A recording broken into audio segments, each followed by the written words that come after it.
So overnight with the fire here in Wooroloo, we've had a better night than the previous night. We haven't had the fire impact any properties overnight, and it's also some milder conditions that have allowed us to complete some tracking, particularly on the southern flank of the fire.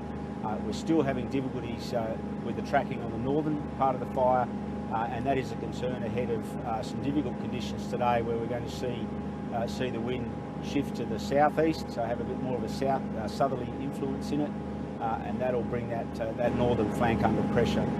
There is particular concern today for later this afternoon for the area of Shady Hills Estate.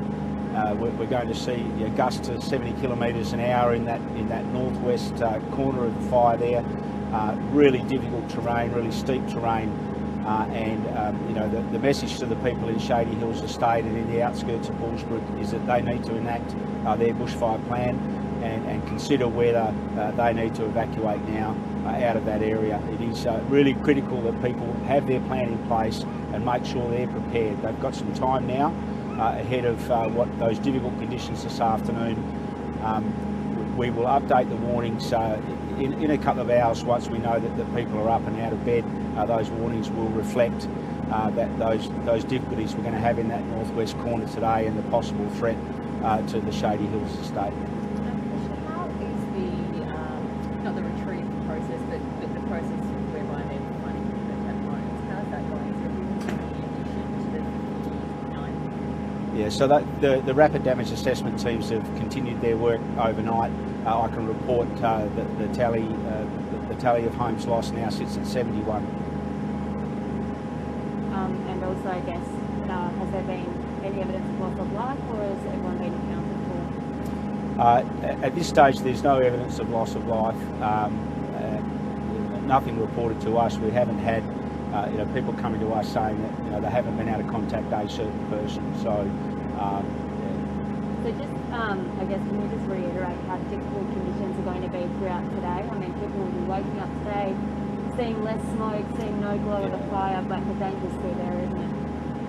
Yeah, people need to remain vigilant. We don't want people to become complacent. We're into day 3 of this fire today.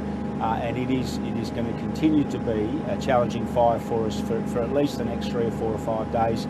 We've got a little bit better weather on the weekend, a possibility of some rain on Sunday, but people really need to concentrate on making sure their bushfire plan suits their requirements, making sure they're keeping abreast of those warnings.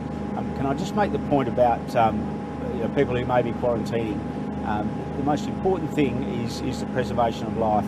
And so if you're quarantining and you're required to evacuate, you should just evacuate. And I'd suggest those people that are quarantining, now is the time to give some thought to what's an alternative place that they could go. That might be a family or a friend, that they can go there and continue their quarantining there, notify police. But what we don't want is indecision from people about whether they should evacuate or not when we require them to evacuate. So that evacuation overrides any quarantining requirements that people may have. How confident are you that no more homes will destroy? I know it's how long the piece of information, but how confident are you that all homes will be safe? We're going to have some difficulties this afternoon with that fire that's down the bottom of the hill with Shady Hills Estate at the top of it. So we've got a ways to go with the fire yet, and that's a real clear message to people that now's not the time to become complacent. Now's not the time to think that it's not going to happen to you. Watch the warnings, follow the warnings. If the call is to evacuate, then we're expecting people will do that and enact their plan. Yeah, Shady Hills and also the parts behind that, so further north of that into the outskirts of Bullsbrook. I think those people need to be on heightened alert today.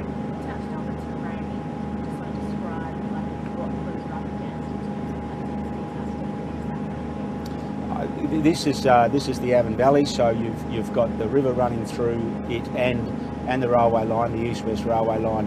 And so you've got incredibly steep banks running up both sides of the Avon Valley, and that fire moves faster uphill and so if the fire gets into under the strength of those 70 km/h winds, if the fire gets into that slope, it's going to be very difficult for us to stop the fire running up that hill.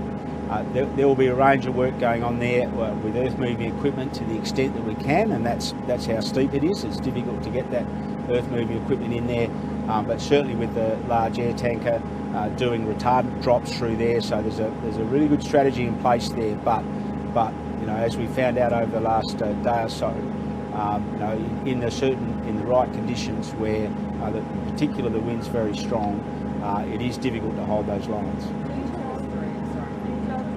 Can you talk us through those conditions, particularly that of the potential low pressure system as well? Yeah. With the cyclone, I guess, with those winds coming through. Can you talk us through the next couple of days and how serious the Yeah, so what we're going to see is, it's been reasonably warm the last couple of days, and that's been coupled up with the strong winds and really dry air. So really low humidity and low dew points has meant, it's the right conditions for fire to really thrive in. What we're going to see over the next couple of days is we're going to see a reduction in those maximum temperatures, so it reduces the heat in the atmosphere. But we're going to see a stronger wind and a more persistent stronger wind once again from the east, and so there's still some uncertainty, and that's a challenge as well with the passage of the cyclone. It keeps coming further down on land. It's more than likely, from the last forecast I saw, is not likely to become a cyclone now because it's too low, but it's still going to go out over the ocean and then drop down south. So there's variable conditions, which is not necessarily what firefighters like. We like the wind set in a particular direction so we can put strategies around that. So challenging times ahead, and that's once again the clear message to the community in and around this fire, and to the broader people in Western Australia, is that there is still a long way to go with this fire. Sorry.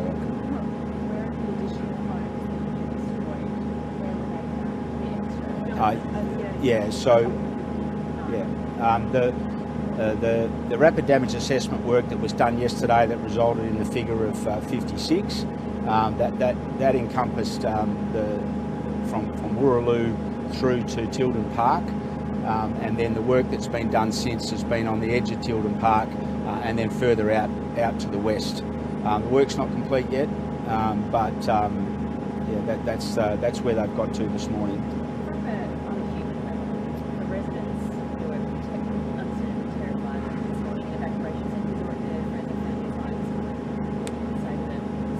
Look, I really congratulate them for evacuating. I think that's the first point I want to make. We've seen experienced some things on Monday night with people who remained in the fireground that made things a little bit difficult for the crews, and so I really thank those people for enacting their plan and going to the evacuation centre. To the people that have lost their homes, it's just devastating for them. Our thoughts go out to them.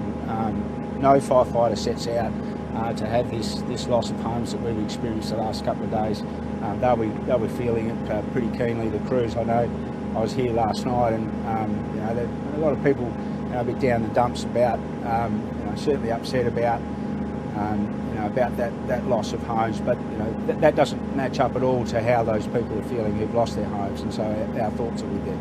You said the rapid assessment team's work still needs to continue. Does that mean we could see that number of homes increase? There is the potential for that, but we're getting closer to that western edge of the fire. So that's the number that we have at the moment. On what, sorry? No, that work is underway. It's at this point still undetermined. There's also, sorry, I'm not sure if you're aware of this.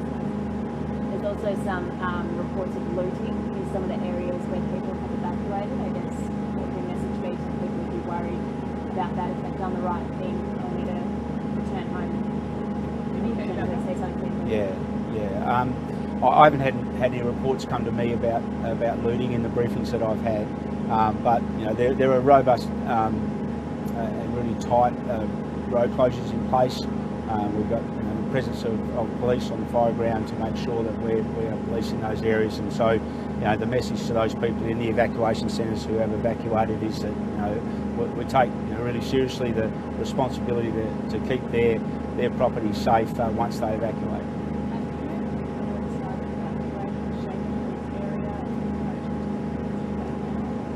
Yeah, so as people get up this morning, we'll reset those warnings, and so you know, the message is for people to look at those warnings, see how it impacts their area, whether they're on emergency warning, evacuate now, watch and act, whatever it happens to be, and then enact their bushfire plan. So just to reiterate, get this right, so is there scope for that 71 number to increase at some point today, or is that all behind us? No, there is the scope. The work's not finished. Yep.